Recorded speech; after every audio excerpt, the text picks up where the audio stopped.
रात का सन्नाटा चारों ओर फैला हुआ था। भीमा और कालिया नाम के दो भाई अपने खेत में जंगली जानवरों से रखवाली के लिए आग जलाकर बैठे हुए थे।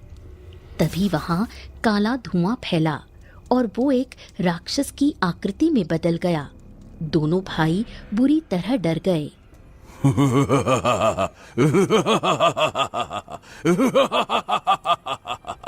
मेरे मेरे खौफ की वजह से सारा राज्य जल्दी जल्दी अपने घरों में घुस जाता है, लेकिन तुम दोनों भाइयों की इतनी हिम्मत कि इतनी रात को खेत में बैठे हो।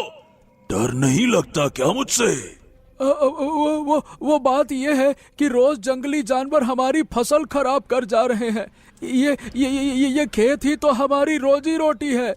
हमें मजबूरी में यहाँ बैठना पड़ रहा है।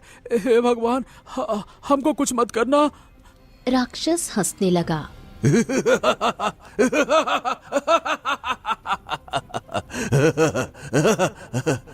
कोई बात नहीं, मेरा भूख का समय हो गया है। मेरी मेहनत आसान हो गई। अब मैं तुझे खाकर अपने पेट की आग शांत कर दूंगा। इतना कहकर राक्षस तुरंत भीमा पर झपटा और कुछ ही देर में उसे कच्चा चबा गया। ये देखकर कालिया फूट फूट कर रोने लगा।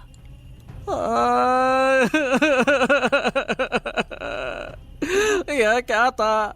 अरे तूने मेरे बड़े भाई को मेरी आंखों के सामने मार डाला।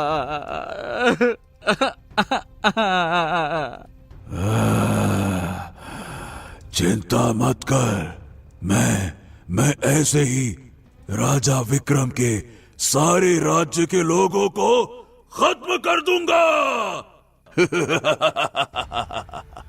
कालिया की आंखों में आंसू आ गए। अरे तो फिर मुझे भी मार डालना, मुझे भी मार डाल मुझे। नहीं, अभी नहीं। सारा राज्य जानता है कि मैं एक दिन में केवल एक ही शिकार करता हूं। अभी मेरा पेट भर गया, अभी मैं तुझे नहीं मारूंगा। मरने का इतना शौक है तो कल आकर मुझसे मिलना। मैं तेरी शिकायत राजा विक्रम से करूंगा। वैसे भी वो काफी समय से यज्ञ करवा रहे हैं तुझे खत्म करने के लिए। अब वो दिन दूर नहीं जब तेरा अंत होगा। देखना, तेरा अंत होगा। राक्षस हंसने लगा।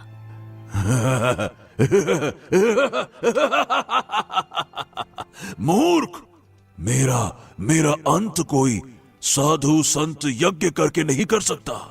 मेरा अंत कोई नहीं कर सकता, कोई नहीं।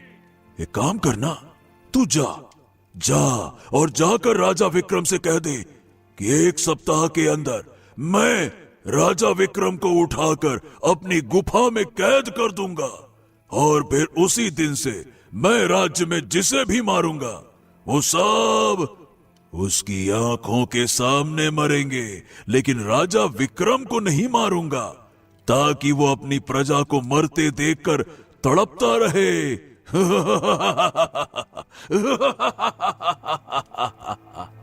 इतना कहकर राक्षस काला धुआं बनकर गायब हो गया। अगली सुबह कालिया रोते हुए राजमहल पहुंचा। राजा विक्रम अपने मंत्री के साथ गहरी चिंता में राज दरबार में बैठे थे। कालिया हाथ जोड़कर रोते हुए सारी घटना राजा विक्रम को बताने लगा। महाराज, उस राक्षस ने धमकी दी है कि एक सप्ताह के अंदर वो आपको उठाकर अपनी गुफा में बंद कर देगा। महाराज रक्षा करिए। इतना कहकर कालिया वहां से चला गया। राजा विक्रम निराश होकर महल के बगीचे में टहलने लगा। तभी मंत्री वहां आया। महाराज, अब मैं क्या कह रहा हूँ कि राक्षस की चेतावनी को हल्के में मत लीजिए। आपके पिता के समय से ही वो राक्षस राज्य में सबकी नाक में दम किए हुए है। न जाने कितने निर्दोष लोगों को मार चुका है। कोई भी साधु संत उसे खत्म नहीं कर पाया। वो बहुत शक्तिशाली है महाराज। मैं जानता हूं मंत्री जी, मैं जानता हूं। उस राक्षस को खत्म करने के लिए हमने कई यज्ञ करवाए, हवन करवाए, लेकिन कोई फायदा नहीं हुआ। हाँ, अब केवल एक ही विकल्प बचा है। अगर उससे भी कुछ नहीं हुआ तो यकीन मानिए हम चाह कर भी कुछ नहीं कर पाएंगे। बताइए महाराज, कौन सा विकल्प? मैंने सुना था कि एक साधु महाराज हमारे जंगल में ठहरे हुए हैं, जो कभी एक जगह नहीं ठहरते। बड़े ज्ञानी साधु बाबा हैं। जब मुझे पता चला तो मैं स्वयं चलकर उनके पास गया और सारी स्थिति उन्हें बताई। साधु महाराज ने आंखें बंद करके कहा, कुछ समय बाद वो स्वयं महल आएंगे और उस राक्षस से छुटकारा पाने का उपाय बताएंगे। तभी वही साधु प्रकट हुए। साधु को देखकर राजा विक्रम के चेहरे पर चमक आ गई। प्रणाम साधु महाराज, प्रणाम। आप नहीं जानते महाराज कि हम आपका कितनी बेसब्री से इंतजार कर रहे थे। हरिओम हरिओम हरिओम। महाराज, मैंने आपके जाने के बाद अपनी दिव्य शक्तियों से उस राक्षस का अंत करने का बहुत प्रयास किया, लेकिन अफसोस असफल रहा। वो राक्षस बहुत ज्यादा शक्तिशाली है। ये सुनकर राजा विक्रम चौंक गए। हो, तो महाराज, क्या वो राक्षस मेरे राज्य के सभी लोगों को खा जाएगा? नहीं नहीं नहीं, एक उपाय है। इतना कहकर साधु ने अपनी झोली से 8 चाबियां निकालकर राजा विक्रम को दे दी। ये तो साधु महाराज, इन चाबियों का क्या रहस्य है? राजन, इन चाबियों का उपयोग आप नहीं करेंगे, आपका पुत्र करेगा। क्या? लेकिन साधु महाराज, मेरा पुत्र तो अभी केवल 2 वर्ष का ही तो है। जानता हूं, इसीलिए तो आपके पुत्र को जवान होना पड़ेगा। आपको 20 वर्ष और इंतजार करना होगा। ये चाबियां एक ऐसे महल की चाबियां हैं जो घने जंगलों में स्थित है। हजारों वर्षों से वो महल वीरान पड़ा है, लेकिन वो एक दिव्य महल है। उस महल के अंदर 8 दरवाजे हैं। जब आपका पुत्र जवान हो जाए तब ये 8 चाबियां उसे दे दीजिएगा। उसे रोज एक चाबी से एक दरवाजा खोलना होगा और ऐसे ही वो 8 दरवाजे खोलेगा।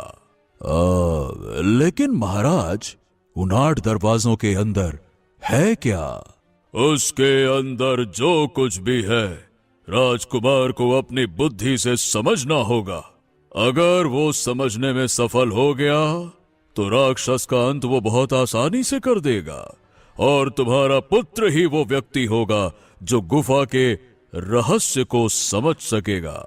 और अगर वो सफल हुआ तो राक्षस मारा जाएगा, और अगर वो असफल हुआ तो पूरा नगर हमेशा के लिए मिट जाएगा। हरिओम हरिओम हरिओम। साधु के जाने के बाद राजा विक्रम चिंतित अवस्था में अपने दरबार आ गए और चुपचाप बैठ गए। तभी वहां मंत्री आया। महाराज, ये साधु महाराज ने क्या बताया? मेरी तो कुछ समझ में नहीं आया। क्या आप कुछ समझे क्या महाराज?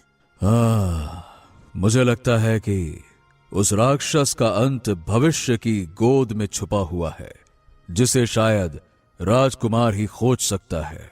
देखो, साधु महाराज की बातों से इतना अंदाजा तो लग गया है कि अभी राक्षस का अंत होने में बहुत समय बाकी है, लेकिन राक्षस ने धमकी दी है कि 1 सप्ताह बाद वो मेरा अपहरण कर ले जाएगा। इसीलिए मैं चाहता हूं कि इन 8 चाबियों को तुम अपने पास रखो। ये लो। इतना कहकर राजा विक्रम ने 8 चाबियां मंत्री को दे दी। मंत्री की आंखों में आंसू आ गए। विश्वास रखना मंत्री, मुझे भरोसा है कि एक दिन सब सही हो जाएगा। 20 वर्ष बाद जब राजकुमार जवान हो जाए तब इन 8 चाबियों के बारे में उसे बताना और उसकी मदद करना। इतना कहकर राजा विक्रम चुपचाप वहां से चला गया। कुछ दिन ऐसे ही बीत गए। एक दिन राजा विक्रम महल के बगीचे में मंत्री के साथ खड़ा था। तभी काला धुआं फैला और राक्षस वहां प्रकट हो गया। राक्षस, तूने न जाने कितने निर्दोष प्राणियों की हत्या की है। मैं तुझे छोड़ूंगा नहीं।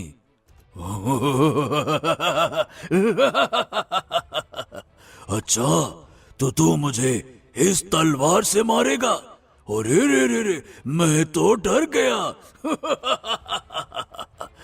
क्या तुझे लगता है कि तू मेरा इस तलवार से अंत कर सकता है? मैं तेरा अपहरण करने ही आया हूं।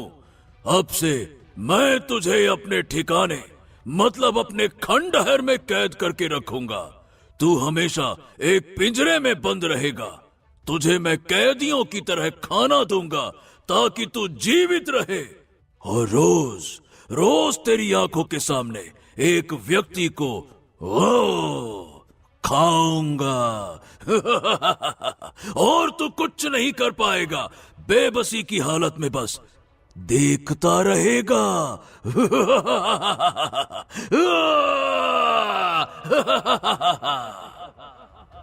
इतना कहकर राक्षस की आंखों से रंग बिरंगी किरणें निकलीं और राजा विक्रम वहां से गायब हो गया।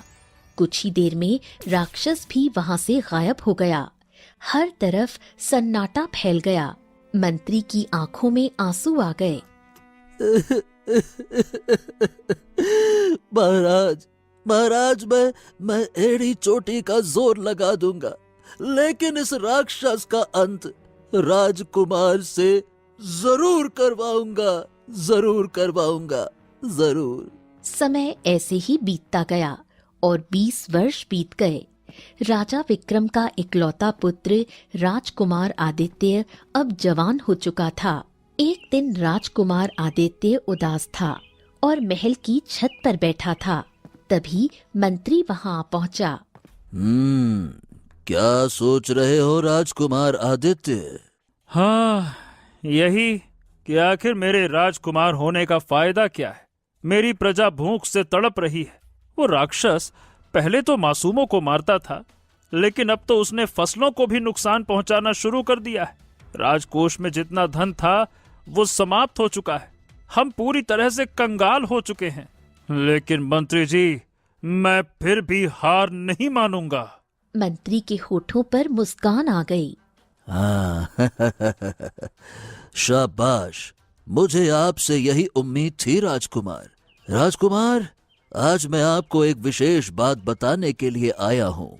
वो बात जो वर्षों से मैंने अपने मन में छिपा कर रखी थी। क्या? तो फिर जल्दी बताइए ना मंत्री जी, आखिर ऐसी कौन सी बात है, बताइए। मंत्री ने सारी घटना राजकुमार आदित्य को बताई और वो 8 चाबियां उन्हें सौंप दी। साधु महाराज ने कहा था कि तुम्हें इन 8 चाबियों के रहस्य को अपनी बुद्धि से सुलझाना होगा। राजकुमार आदित्य गहरी सोच में डूब गया। तो फिर घोड़ा तैयार करवाइए मंत्री जी। हम दोनों अभी इसी समय जंगल में उस विचित्र महल को तलाशने चलेंगे। देखते हैं उन दरवाजों के पीछे क्या है। कुछ देर में राजकुमार आदित्य और मंत्री का घोड़ा घने जंगल में दौड़ रहा था। अचानक मंत्री बोला, राजकुमार, देखिए सामने घने जंगल में एक विशाल महल है।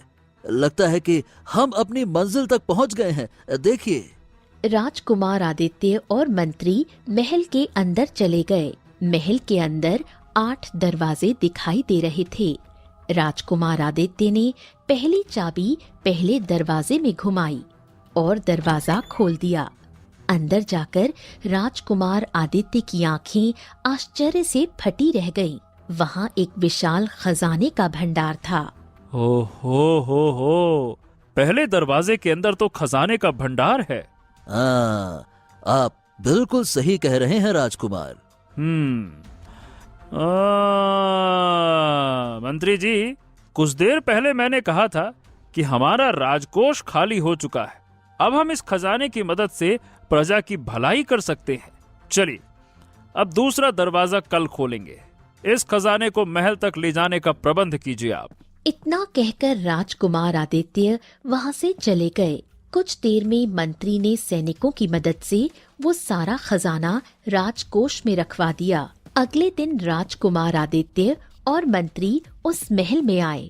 राजकुमार आदित्य ने दूसरी चाबी से दूसरा द्वार खोला और दृश्य देखकर आश्चर्य में पड़ गया।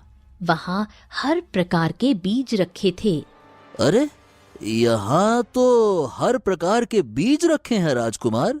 हाँ, राक्षस की दहशत से खेती तो बर्बाद हो गई है। मुझे लगता है कि ये बीज हमारे राज्य को फिर से जीवित कर देंगे। इन बीजों को यहाँ से ले जाने का प्रबंध कीजिए और किसानों में बांट दीजिए। हमारा राज्य बीज की भारी कमी में है और इस कमी को ये बीज दूर करेंगे। चलिए। इतना कहकर राजकुमार आदित्य वहां से चला गया। मंत्री तुरंत सैनिकों की मदद से बीज बाहर निकलवाकर देवनगर राज्य के सभी किसानों को बांटने लगा। तीसरे दिन राजकुमार आदित्य ने प्राचीन महल का तीसरा दरवाजा खोला। अंदर बहुत सारी औषधियां रखी थीं। वाह वाह वाह वाह, हमारा राज्य बीमारी से भी जूझ रहा है। मुझे लगता है कि ये औषधियां बीमारी के इलाज में काम आ सकती हैं। मंत्री जी, इनको भी निकलवाइए। मंत्री ने उन जड़ी बूटियों को वहां से निकलवा लिया। राजकुमार ने एक एक दिन करके चौथा, पांचवा और छठा दरवाजा खोल दिया। उन दरवाजों के अंदर औजार, बर्तन, अनाज और मनुष्यों के लिए सभी जरूरी वस्तुएं रखी थीं। सातवें दिन जब राजकुमार आदित्य और मंत्री ने सातवां दरवाजा खोला तो दृश्य देखकर दोनों चौंक गए। अंदर कुछ नहीं था, लेकिन वहां एक बहुत ही सुंदर राजकुमारी की तस्वीर रखी हुई थी। मंत्री जी, क्या बात है, क्या बात है। ये तो किसी सुंदर राजकुमारी की तस्वीर है। मुझे तो पहली नजर में ही इनसे प्रेम हो गया है। क्या खूबसूरत है, भला की खूबसूरत। वाह। बात तो आपकी सही है राजकुमार, लेकिन राजकुमारी की तस्वीर इस सातवें दरवाजे पर क्यों रखी है, ये सोचने वाली बात है। मुझे लगता है कि इस राजकुमारी का संबंध मेरे जीवन से जरूर होगा। मुझे इस राजकुमारी को तलाशना होगा मंत्री जी। इतना कहकर राजकुमार आदित्य ने तस्वीर उठाई और बाहर आ गया। आठवें दिन राजकुमार आदित्य ने मंत्री के साथ आठवीं चाबी दरवाजे में लगाई। जब दरवाजा खोला, अंदर कुछ भी नहीं था। हैं? यहाँ तो कुछ भी नहीं है। ये तो बहुत आश्चर्य की बात है। सातों दरवाजे में कुछ न कुछ तो मिला, लेकिन आठवां दरवाजा खाली है। तो फिर आखिर चाबी किस काम की? कुछ तो रहस्य है मंत्री जी, कुछ तो है। इतना कहकर दोनों वहां से वापस आ गए। राजकुमार आदित्य गहरी सोच में डूब गया। अगले दिन राजकुमार आदित्य मंत्री से मिलने आया। मंत्री जी, 7 दरवाजों के अंदर जो मिला वो सब प्रजा की भलाई के लिए था। हमारा राज्य जो कुछ समय पहले निराश था, अब धीरे धीरे खुशहाल हो गया। लेकिन 7वें दरवाजे में जो राजकुमारी की तस्वीर मिली, मुझे लग रहा है कि इसका संबंध मेरे जीवन से है। और 8वें दरवाजे में कुछ नहीं मिला, तो मुझे ऐसा लगता है कि 7वें और 8वें दरवाजे की कड़ी आपस में जुड़ी हुई है। क्या कहते हैं आप? अब मैं क्या कहूँ राजकुमार जी, आपकी बात का तो मतलब ही नहीं समझ पा रहा हूँ। अब चलिए छोड़िए, कोई बात नहीं। आप बस इतना समझिए कि अब मैं उस राजकुमारी की तलाश में जाऊंगा। हाँ तो ठीक है, मैं भी आपके साथ चलूंगा। अरे नहीं नहीं नहीं नहीं, बिल्कुल नहीं। मेरे पीछे आप मेरे राज्य का ख्याल रखिए। मैं उस राजकुमारी को अकेले ही तलाशूंगा।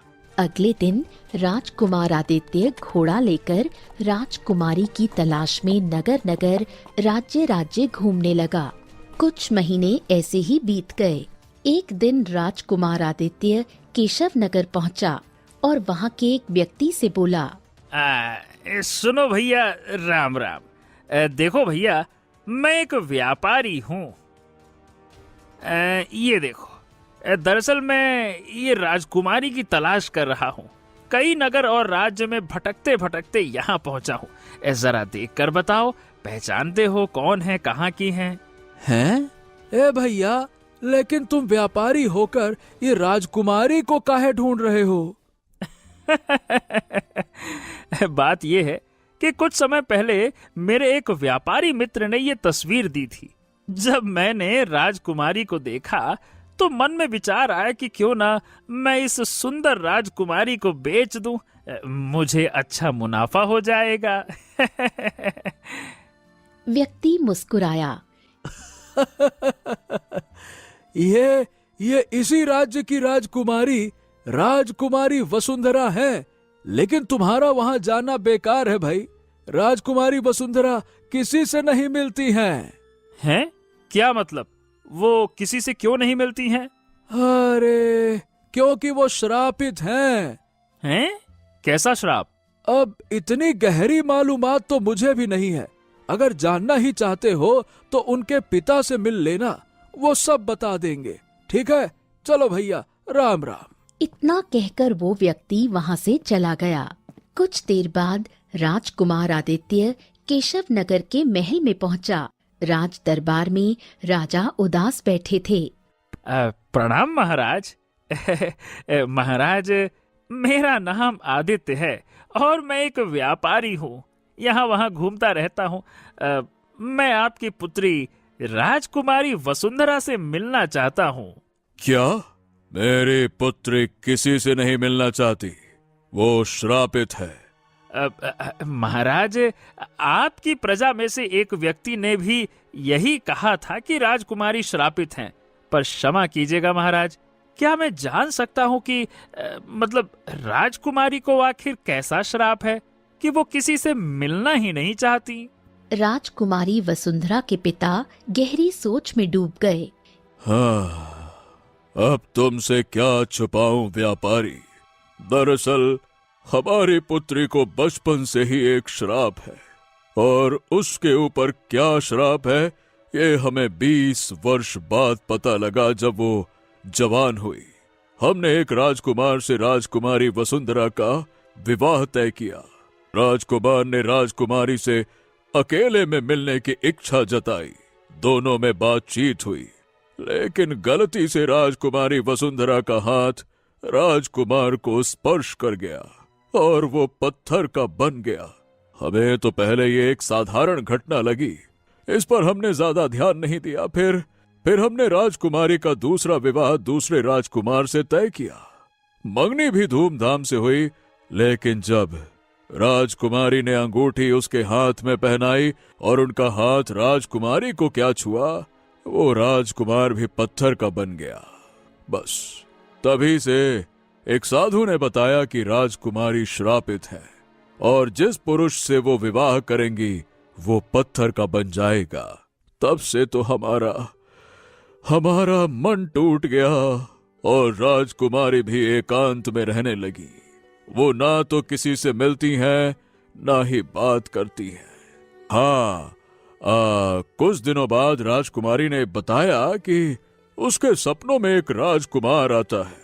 वो उस राजकुमार की तस्वीर हमेशा अपने कमरे में बनाती रहती है और कहती है कि सपनों में वो राजकुमार उससे यही कहता है कि वही उसे श्राप से मुक्त कर सकता है। ओ, तो महाराज, क्या आपने उस राजकुमार की तस्वीर देखी है? नहीं।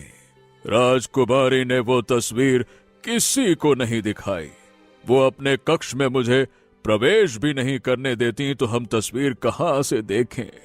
न जाने कौन राजकुमार है, कब आएगा। ये सुनकर राजकुमार आदित्य चौंक गया। महाराज, मैं आपसे स्पष्ट बात करता हूँ। देखिए, मुझे क्षमा कीजिएगा, मैं कोई व्यापारी नहीं हूँ। मैं देवनगर राज्य का राजकुमार हूँ। ये सुनकर राजा चौंक गया। हाँ, वही वही देवनगर जहां पर बरसों से एक राक्षस का शासन है। अरे कहते हैं कि बरसों पहले उसने वहां के राजा का अपहरण कर लिया था। बिल्कुल, और मैं उसी अभागे राजा का पुत्र हूँ। इतना कहकर राजकुमार आदित्य ने सारी घटना राजा को बताई। राजा गहरी सोच में डूब गया। और मुझे ऐसा लगता है कि आपकी पुत्री का संबंध मेरे जीवन से जुड़ा हुआ है। मैं आपकी पुत्री से मिलना चाहता हूँ। मैं केवल उसी की तलाश में नगर नगर राज्य राज्य भटकता रहा हूँ। ये सुनकर राजा तुरंत राजकुमार आदित्य को राजकुमारी वसुंधरा के कक्ष की ओर ले गया। राजा ने दरवाजा खटखटाया। पिताजी, आप अंदर नहीं आ सकते। राजा ने दरवाजे के बाहर से ही सारी घटना बताई। इतना सुनते ही राजकुमारी वसुंधरा ने दरवाजा खोला। सामने खड़े राजकुमार आदित्य को देखकर वो चौंक उठी। तुम ही तो मेरे सपनों में आते हो। ये सुनकर राजा भी चौंक गया। राजकुमारी ने दोनों को अंदर बुलाया। अंदर दीवार पर राजकुमार आदित्य की ही तस्वीर बनी हुई थी। राजकुमार आदित्य आश्चर्य से तस्वीरों को देखने लगा। सपने में तुम हमेशा मुझसे यही कहते हो कि तुम मुझे श्राप से मुक्त करवा सकते हो, और श्राप से मुक्ति कनिष्क जंगल की गहराई में बनी हुई एक नदी में स्नान करने से होगी। हम दोनों को उस नदी में एक साथ स्नान करना पड़ेगा। लेकिन बेटा, कनिष्क का जंगल तो बहुत खतरनाक है। आज तक कोई भी मनुष्य वहां गया है तो जीवित नहीं लौटा। लेकिन पिताजी, सपनों में यही दिखाई देता है, और सपनों में दिखाई देने वाला मनुष्य आज मेरे सामने खड़ा है। मुझे वहां जाना ही होगा। आपकी पुत्री सही कह रही हैं। मुझे लगता है कि हमें वहां जाना चाहिए। हो सकता है कि आपकी पुत्री श्राप से मुक्त हो जाएं। और वैसे भी मैं पहली ही नजर में राजकुमारी से प्रेम करने लगा हूँ। राजा के पास कोई रास्ता नहीं था। उन्होंने दोनों को आशीर्वाद दे दिया। कुछ घंटों बाद राजकुमारी वसुंधरा और राजकुमार आदित्य का घोड़ा कनिष्क जंगल की गहराइयों में दौड़ रहा था। एक स्थान पर वो रुक गए। हाँ, राजकुमारी, हमें एक वृक्ष के नीचे थोड़ा आराम कर लेना चाहिए। आइए बैठते हैं, आइए। दोनों वृक्ष के नीचे बैठ गए। कुछ देर बाद वो फिर घोड़े पर सवार होकर आगे बढ़े, लेकिन घूम फिरकर वो वापस उसी स्थान पर आ गए। बाप रे बाप, ये तो भूल भुलैया बन गया है। हम जहां भी जा रहे हैं वापस वहीं लौट कर आ रहे हैं। ये चक्कर क्या है? तभी एक मैना पक्षी वहां आ गई और दोनों को घूरने लगी। अगले ही पल वो मनुष्य की आवाज में बोली, क्या तुम दोनों मनुष्यों को ये नहीं पता कि इस जंगल में जो भी आता है वापस नहीं जाता? कनिष्क का जंगल फूल फुलैया का जंगल है। अब तुम हमेशा यहीं फंसे रहोगे और अंत में अपने प्राण त्याग दोगे। तुम जरूर कोई मायावी पक्षी हो। देखो, मैं तुम्हें सब कुछ बताता हूँ। मेरी बात ध्यान से सुनो बस। राजकुमार आदित्य ने अपने और राजकुमारी वसुंधरा के बारे में सारी बात उस मायावी पक्षी को बताई। हम केवल उस नदी में स्नान करने जाना चाहते हैं और कुछ नहीं चाहिए। मैना पक्षी राजकुमार आदित्य की बातों को गौर से सुन रही थी। कुछ देर बाद वो बोली, वो नदी कहाँ है? मैं जानती हूँ। मैं तुम्हें वहाँ ले जा सकती हूँ, परंतु याद रखना, उस नदी में एक देवता का वास है। अगर देवता की मर्जी होगी तभी तुम दोनों नदी में स्नान कर सकोगे। अगर उसकी मर्जी नहीं हुई तो तुम हमेशा जंगल की गहराइयों में भटकते रहोगे। ठीक है, मुझे मंजूर है। तो मेरे पीछे आओ। इतना कहकर मैना पक्षी आगे आगे चलने लगी और राजकुमार आदित्य और राजकुमारी वसुंधरा उसके पीछे पीछे चलने लगे। कुछ देर बाद वो तीनों नदी के किनारे खड़े थे। अचानक नदी से सफेद रंग के कण फूटे और एक सुंदर पुरुष प्रकट हुआ। तुम दोनों किस मकसद से यहाँ पर आए हो? राजकुमार आदित्य ने हाथ जोड़कर नदी के देवता को सारी घटना बताई। मुझे कोई आपत्ति नहीं है, तुम दोनों नदी में स्नान कर सकते हो। स्नान करने के बाद राजकुमारी वसुंधरा का श्राप खत्म हो जाएगा, लेकिन वो श्राप तुम्हारे शरीर में समा जाएगा।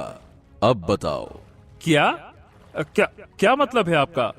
मतलब यही है कि जब तुम दोनों नदी में स्नान करोगे तो उसका श्राप राजकुमारी के शरीर से निकलकर तुम्हारे शरीर में प्रवेश कर जाएगा, और उस श्राप के अनुसार तुमने राजकुमारी वसुंधरा को अगर स्पर्श किया या किसी भी स्त्री को स्पर्श किया तो वो पत्थर की बन जाएगी। ये सुनकर राजकुमारी वसुंधरा की आंखों में आंसू आ गए।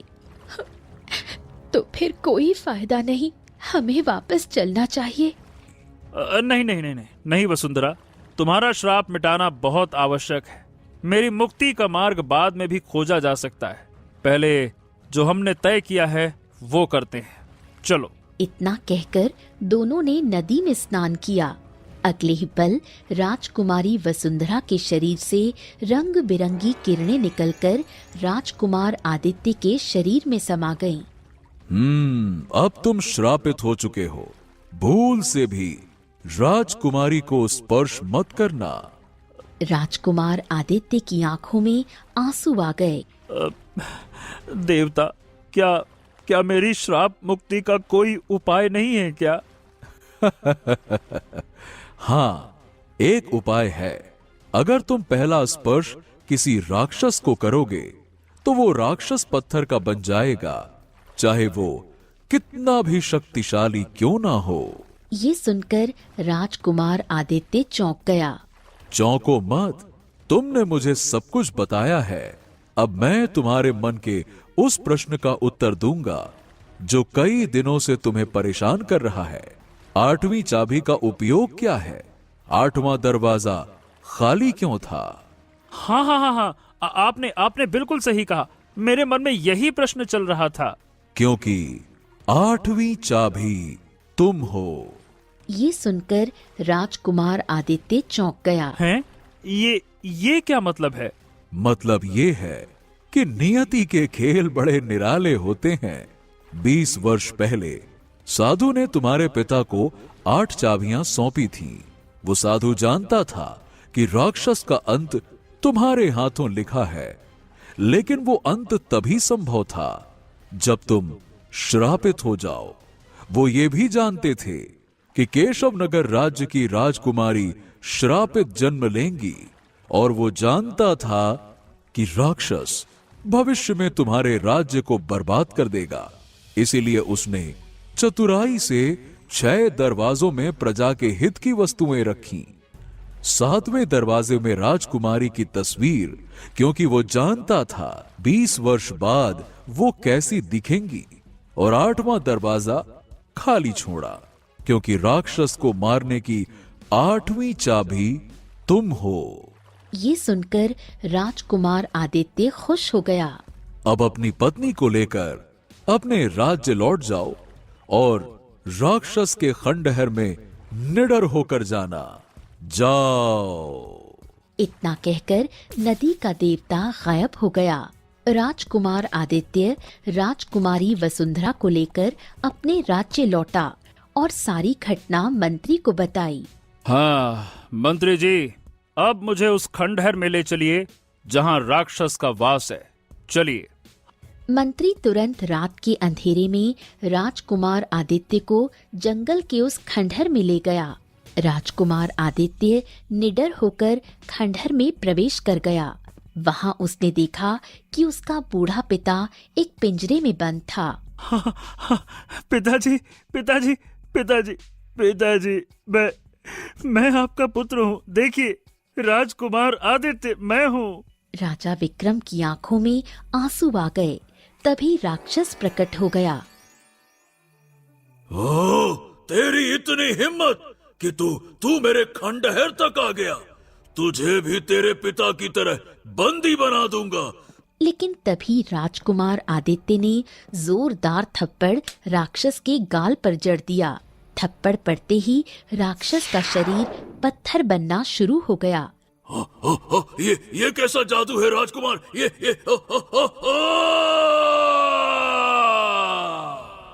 अगले ही पल राजकुमार आदित्य के शरीर से किरणें निकलीं और राक्षस के शरीर में समा गईं और वो पूरी तरह पत्थर बन गया। पिंजरा गायब हो गया और राजा विक्रम बाहर आ गए।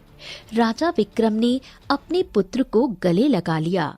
राजकुमार आदित्य अपने पिता और मंत्री को लेकर राजमहल लौट आया और सारी घटना बताई। कुछ दिन बाद राजकुमार आदित्य का विवाह राजकुमारी वसुंधरा से धूमधाम से संपन्न हो गया।